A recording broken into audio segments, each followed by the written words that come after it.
Hello and welcome. I made this card for episode number 231 of Craft Roulette.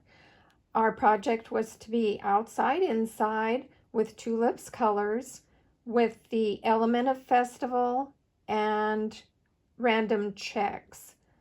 Now I mostly pulled little elements out of my little stash box.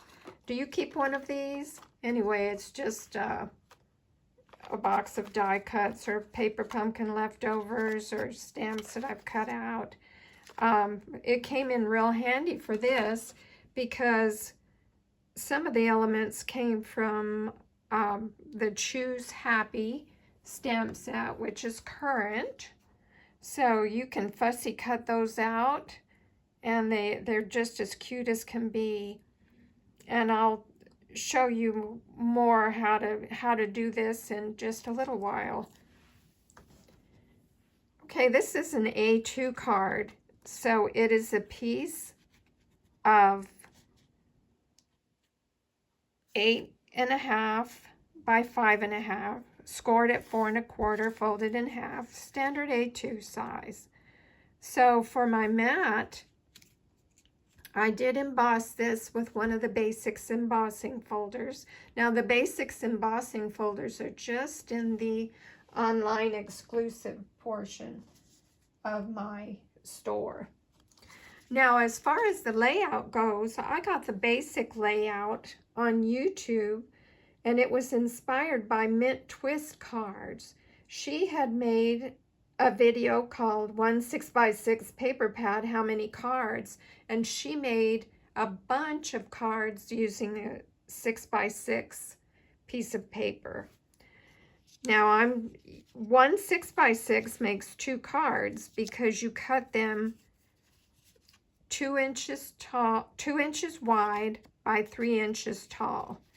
So I chose these patterns from the Iconic Celebration paper pad. I went ahead and chose 2 different ones so I can actually make 4 cards out of these pieces.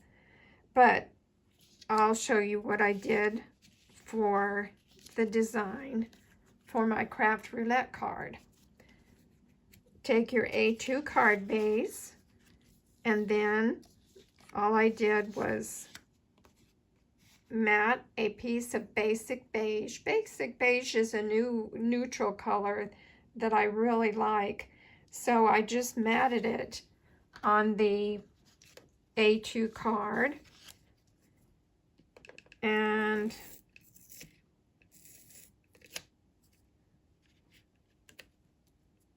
easy to line up and put on there.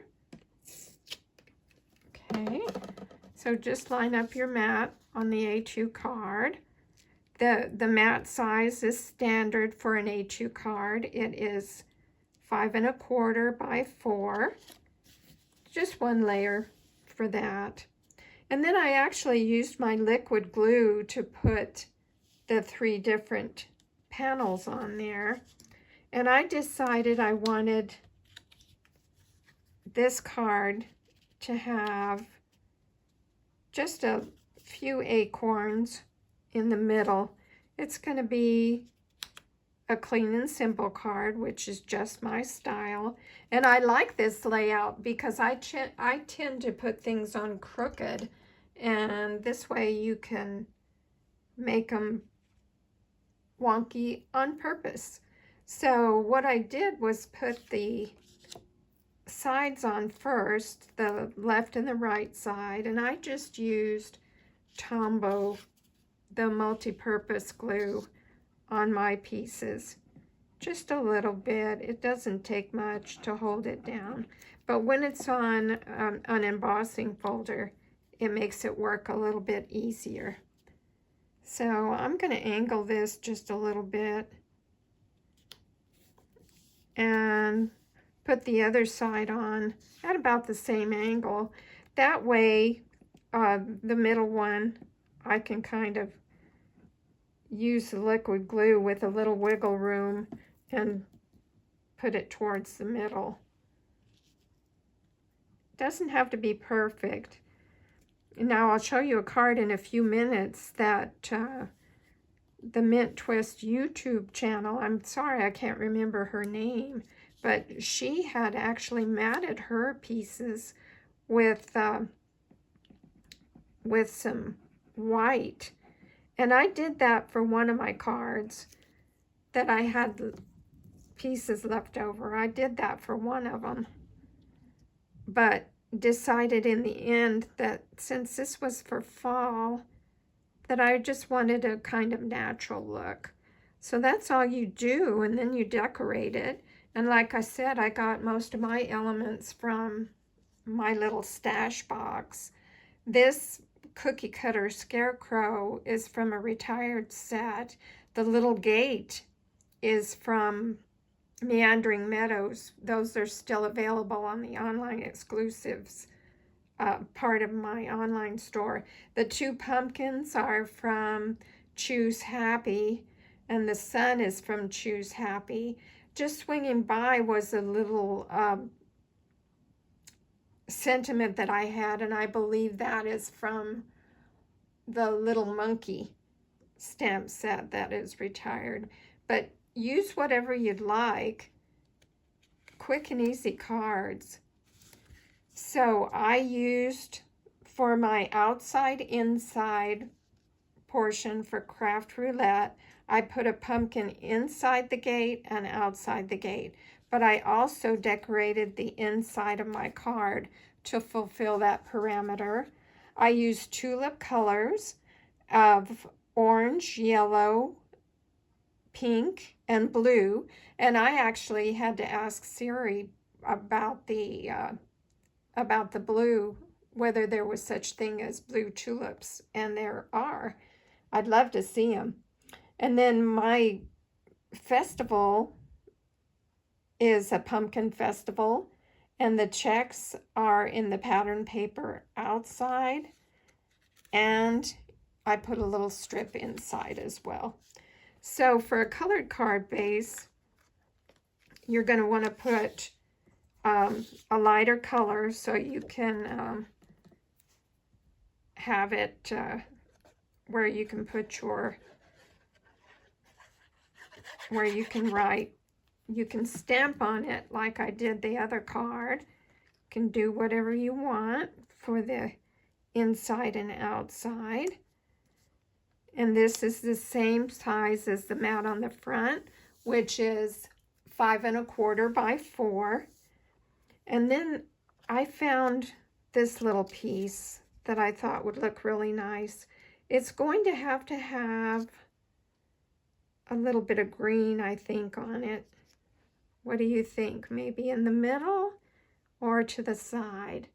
I'll decide on that later. So then I'll decorate it. But let me show you my other cards. This was the way that they were shown in the actual Mint Twist video. She showed her 2 by 3 pieces matted with a 2 1/4 by 3 1/4 white mat. And although it looks lovely, I thought it was just easier for me and made it simpler just not to mat the Iconic Celebrations paper. And then you can decorate the inside if you want. But just imagine how many cards you can make with 6 by 6 paper cut in 2 by 3 strips. And then I just pulled the little elements from my stash box there and made them pretty much the same since I had the products out already. But the cookie cutter, I think this is Cookie Cutter Halloween, is several years old, but I still use it. I've kept it in my stash, and I probably always will. But the little scarecrow is just one of my favorites. So that's how I made my episode 231 Craft Roulette project this week. It was really easy and it's fun to play along with Craft Roulette. It airs Fridays on YouTube at 6:10 p.m. Central Time. It starts with a slideshow of the previous week's submissions, and then at 6:30 Central Time, they start the news show with a new guest. So I hope you'll join us on Craft Roulette sometime. It's a fun show to be on, FUNN, Craft Roulette style. Thanks for joining me. Bye.